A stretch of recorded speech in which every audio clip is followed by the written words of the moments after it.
Vamos lá, pessoal, vamos dar sequência, então, com muito carinho à nossa aula, ao nosso curso aqui de regularização de imóveis, tá bom? Lembrando que o curso é prático, então a intenção é de falar a verdade sempre, não ilusões, né? De honorários, ilusões, eu que vou fazer milagre. O professor Júlio, que vos fala aqui, com muito carinho, muita sinceridade, muita humildade também, eu fui um dos primeiros no Brasil, eu fui o terceiro ou o segundo advogado a conseguir uso capião extrajudicial no Brasil. Uso capião extrajudicial. Naquela época usávamos até outro nome, né? Era mais comum falar de uso capião administrativo. Falo isso com orgulho. Não sei qual é a vantagem de ter sido o segundo advogado ou o terceiro advogado a ter conseguido regularizar um imóvel extrajudicial no Brasil. Mas o que eu quero trazer para você de importante, né? Isso é fato. Cada 100 casos, com muito carinho, presta atenção no professor Júlio aqui, não cai em golpe, conversa. Quem quer regularizar imóveis, quem ama esse tema, essa profissão, não é pegar, quente, queimou. Porque parece isso.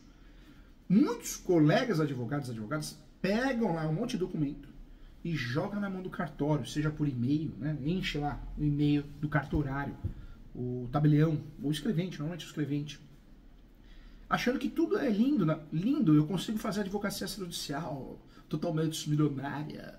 Para, gente, vamos viver a vida real, vai. Não vive de ilusão, não, que você vai ficar frustrado. De cada 100 casos de uso capião, com muito carinho, muita propriedade no assunto, 98 dos casos nós vamos resolver com uso capião judicial. Judicial. Quem está falando isso é o professor Júlio. Se digitar aí para ver quantas ações de uso capião no nome eu tenho, você vai ver. No Brasil todo. Eu quero falar isso para você com muito carinho. Por quê? Porque virou a modinha do curso de regularização de imóveis. Todo mundo ficar rico, milionário, cada conversa, né? Você vai ver, nem advogado é. Você vai ver, é advogado, mas é servidor público, vive do valor que ganha ali como servidor público, como auxiliar de alguma coisa, como assessor jurídico, mas não vive da advocacia. Não tem escritório, não tem despesa. Eu não estou falando aqui que você tem que ter escritório. Às vezes você tem escritório dentro de casa e você é muito bem sucedido. É igual outro dia eu escutei falar que eu tenho 6 escritórios de advocacia no Brasil, tenho mais um em Portugal. Conversa mole porque o advogado, gente, guarde isso, você que é meu aluno, o bom advogado, o bom profissional, ele não tem um monte de escritório, porque é inviável. Eu não quero um monte de escritório, mas nem que você me dê de presente e tudo pronto. Eu não quero. Eu quero o meu escritório, onde eu tenho minha equipe, que eu tento qualificar cada vez mais, a cada dia, que não é fácil treinar, manter a equipe atualizada, ter o jogo de cintura, de gestão que você tem que ter, e conseguir as coisas que você quer no sentido de manter uma qualidade, um alto nível. Então, é um escritório para atender o Brasil todo. Não é ter vários escritórios, a não ser que você tenha um outro segmento. No passado era comum um advogado ter um escritório na frente da Previdência Social, então várias previdências sociais, tinha vários escritórios para quem é da área, né, do previdenciário.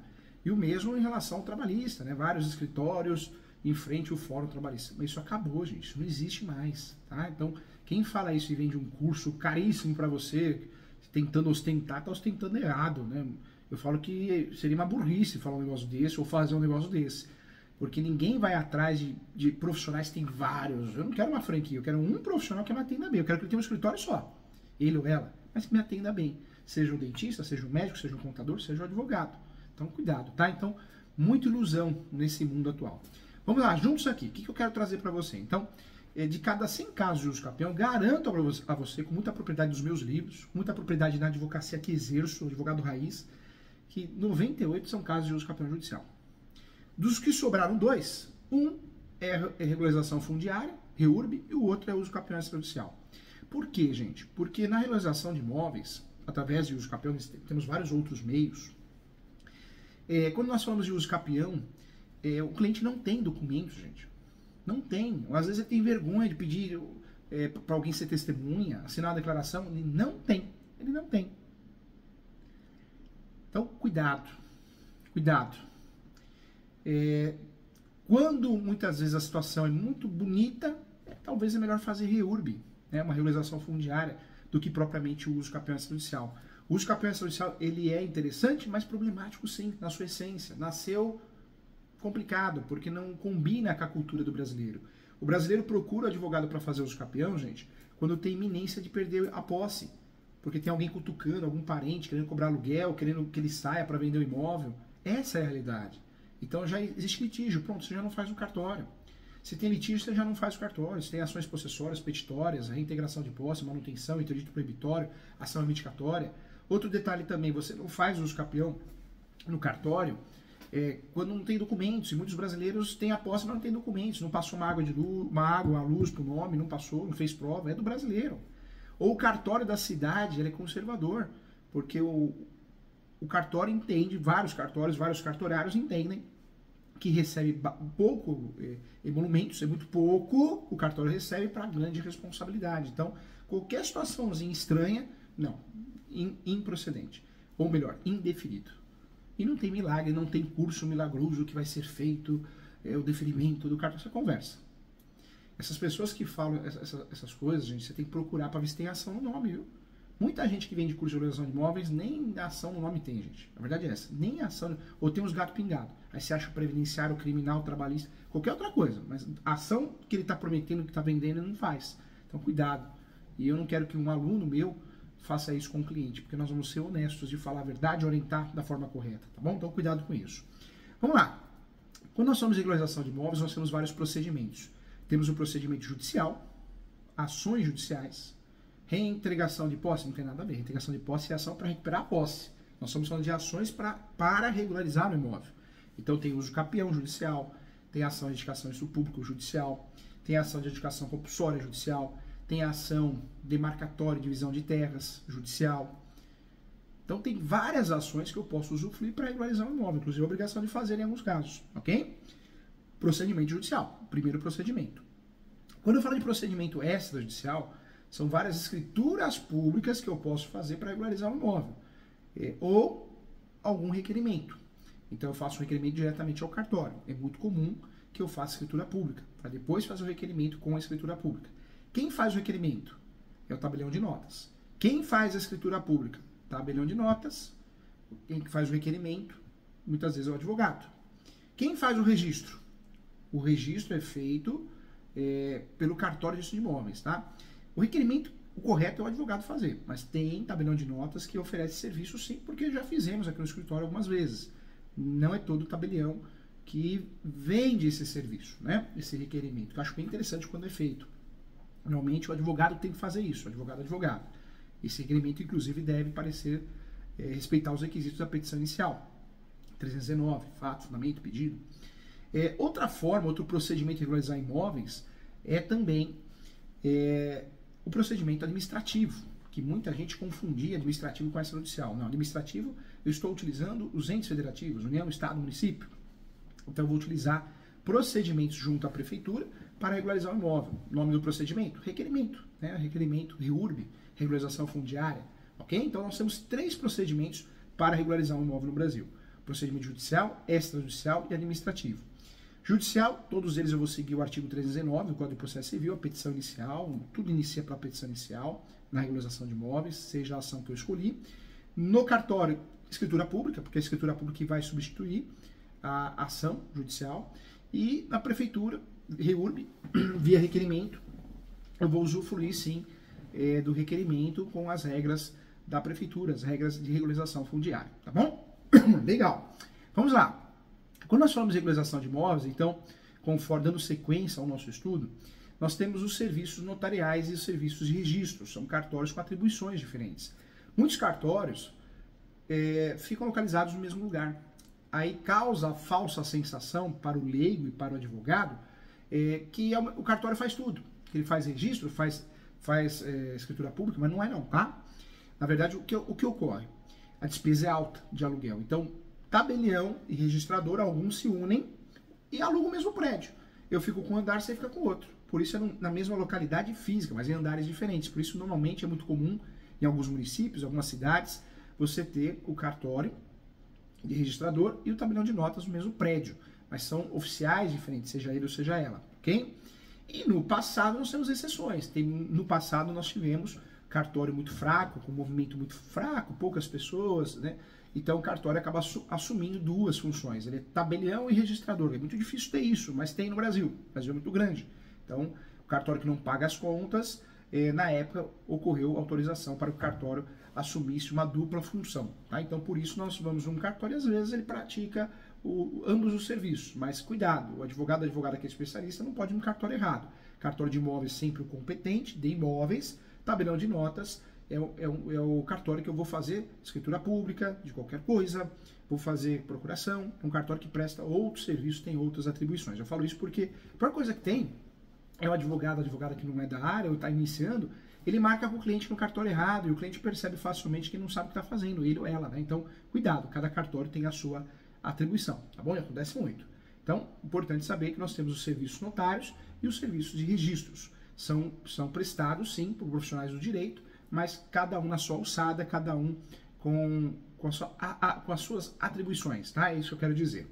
A Constituição Federal de 1988, gente, ela deixou muito claro, na sua originária formulação, cuidou sim da função notarial e registral. Nós já falamos aqui, nós temos o artigo 236 e também a edição da Lei 8.935 de 94, que é a chamada Lei dos Notários, né? Otários não, notários, hein? Notários e registradores, né? E temos também a famosa Lei 6.015, que é a Lei de Registros Públicos, tá? Para você guardar. Então, são as leis que nos interessam. Todo cartório funciona muito bem com a Lei 6.015, mas as normas da corregedoria. Cada estado tem a sua, então isso também é importante. Para melhor compreendermos a atividade notarial e registral no Brasil, é necessário sim analisar o registro de imóveis, né? O registro, nós já falamos aqui na primeira aula, registro é o quê?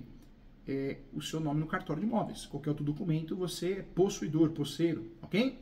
Quando nós falamos aqui dessa situação, o artigo 1 da Lei dos Notários e Registradores conceitua muito bem que os serviços notários de registro como os de organização técnica, né? Técnica e administrativa destinadas a garantir a publicidade, a autenticidade, segurança e eficácia dos atos jurídicos. Esse é o objetivo dos serviços jurídicos, ok?